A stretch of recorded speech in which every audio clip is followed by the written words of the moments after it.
ఈరోజు మాజీ ముఖ్యమంత్రి ప్రతిపక్ష నేత కేసీఆర్ గారు పాలమూరు రంగారెడ్డి మీద లిఫ్ట్ ఇరిగేషన్ స్కీమ్స్ మీద వారు ప్రెస్ మీట్ పెట్టి మరి చాలా విషయాలు చెప్పారు. అందులో ఎక్కువ శాతం 90% అబద్ధాలు అసత్యాలు మాట్లాడడం, అది ఒక మాజీ చీఫ్ మినిస్టర్గా 10 years చీఫ్ మినిస్టర్ ఉండి మరి ఈ విధంగా ఇరిగేషన్ విషయంలో అయితే పచ్చి అబద్ధాలు మాట్లాడాడు. అది నేను కొంత మీకు బ్యాక్గ్రౌండ్ ఇవ్వాలి. నేను ఇరిగేషన్ మినిస్టర్ అయిన రోజు, అంతకుముందు ఈయన ఎప్పుడు ఏదో గూగుల్ మ్యాప్ అని ఏదో ప్రజెంటేషన్ అని పెద్ద పెద్ద మాటలు మాట్లాడేది. నేను ఇరిగేషన్ మినిస్టర్గా December 7, 2023 ఛార్జ్ తీసుకున్న తర్వాత క్రమక్రమంగా పరిశీలిస్తుంటే అసలు ఇంత దారుణంగా దుర్మార్గంగా ఎవరన్నా ఇరిగేషన్ సెక్టర్ని నాశనం చేసినంటే అది కేసీఆర్ గారు అని చెప్పి మనం చేయాలి. అంటే మనందరినీ, మనని, మన పిల్లల్ని, వాళ్ళ పిల్లల్ని తాకట్టు పెట్టి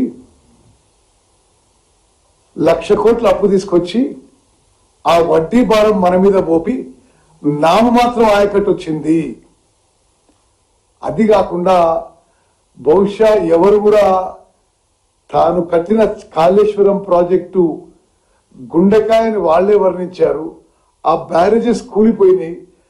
ఆ బ్యారేజెస్ కూలిపోవడానికి మాజీ ముఖ్యమంత్రి కారణమని ఒక సుప్రీంకోర్టు జడ్జు మరి ఆయన రిపోర్ట్లు ఇచ్చిన తర్వాత ఇరిగేషన్ లో మళ్ళీ మాట్లాడుతున్నారంటే మరి ఏ విధంగా వర్ణించాలో తెలంగాణ ప్రజలు ఆలోచన చేయాలి. వాళ్ళ గొప్పతనం ఏంటంటే వాళ్ళు మరి కమిషన్ల కక్కుర్తిలోనో, అవగాహన లేకపోవడమో, లేకపోతే అసమర్థతనో, లేకపోతే చాతగానితనమో, లేకపోతే దత్తమ్మలో తర్వాత తెలియదు, కానీ వాళ్ళు 1,81,000 కోట్లు ఖర్చు పెట్టి ఈ రాష్ట్రానికి, రైతులకి చేసిన ప్రయోజనం మరి ఆల్మోస్ట్ 0, శూన్యంకి దగ్గర. కట్టిన కాళేశ్వరం ప్రాజెక్టు 3 బ్యారేజెస్ కూలిపోయినాయి. అది మేం చెప్పడం లేదు. భారతదేశంలో పార్లమెంట్ లో చట్టంతో ఏర్పరిచిన నేషనల్ డ్యామ్ సేఫ్టీ అథారిటీ అన్నది, విజిలెన్స్ కమిషన్ అన్నారు. అదేవిధంగా సుప్రీంకోర్టు జడ్జితో ఏర్పడిన జ్యుడిషియల్ కమిషన్ కూడా they are directly and vicariously responsible for the collapse of the barrages. నేను కొంచెం బ్యాక్గ్రౌండ్ ఇస్తున్నాను మీకు. They come to the main subject.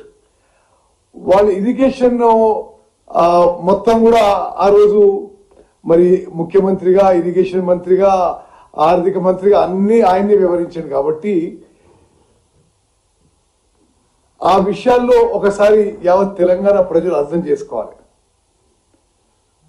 Kaleshwaram project అంతకుముందు doctor B R Ambedkar Pranahita Chevella project అని 38,500 కోట్లకి రూపొందించబడి ఒక 10,000 కోట్ల పని అయిన తర్వాత మరి గతంలో కాంగ్రెస్ ప్రభుత్వానికి పేరు రావద్దనో, లేకపోతే ఎక్కువ డబ్బులు ఖర్చు పెడితే ఎక్కువ కమిషన్లు వస్తాయనో ఆ ప్రాజెక్టు మారు చేసి ఆగమాగ చేసిండు.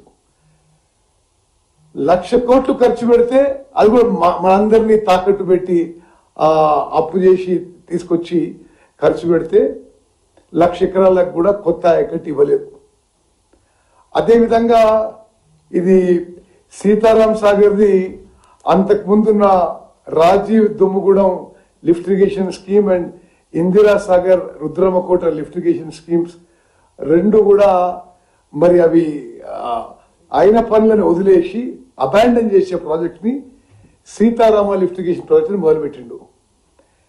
అదే ఆయకట్టుకి ఆ 2 ప్రాజెక్టులు కొనసాగించి ఉంటే 1,755 కోట్లలో 4,00,000 ఎకరాలు కొత్త ఆయకట్టు వచ్చేది. అది మానేసి సుమారు ఇప్పుడు 18,000 కోట్లతో నిర్మించబడుతుంది సీతారామ ప్రాజెక్టు. మరి అది సీతమ్మ సాగర్ ప్రాజెక్టు కూడా కలుపుకుంటే 20,000 కోట్లు దాటుతుంది. అది సీతారాం ప్రాజెక్టు గురించి. దేవాదుల ప్రాజెక్టు ఎన్నో ఏళ్ల నుంచి పురోగతిలో ఉంది, ప్రోగ్రెస్ లో ఉంది. 10 ఏళ్ళు అధికారంలో ఉన్నా వీరు తెలుగుదేశంలో ఉన్నప్పుడు చంద్రబాబు నాయుడు శంకుస్థాపన చేసిన Devadula project central government funded project. అది 10 ఏళ్లలో కూడా దేవాదుల ప్రాజెక్టు పూర్తి చేయలే, పూర్తి ఆయకట్టు ఇవ్వలే. అక్కడ ప్రాణహిత చేవెళ్ల ప్రాజెక్టు అబాండన్ చేసి రాష్ట్రానికి నష్టం చేసింది. ఇక్కడ రాజీవ్ దుమ్ముగూడెం ఇందిరాసాగర్ ప్రాజెక్టులు అబాండన్ చేసి రాష్ట్రానికి మరి నష్టం చేసిండు.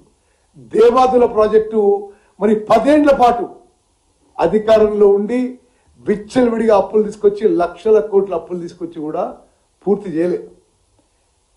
మరి ఈరోజు ఆయన పూర్తిగా ఫోకస్ చేసి మాట్లాడిన పాలమూరు జిల్లా గురించి మాట్లాడదాం.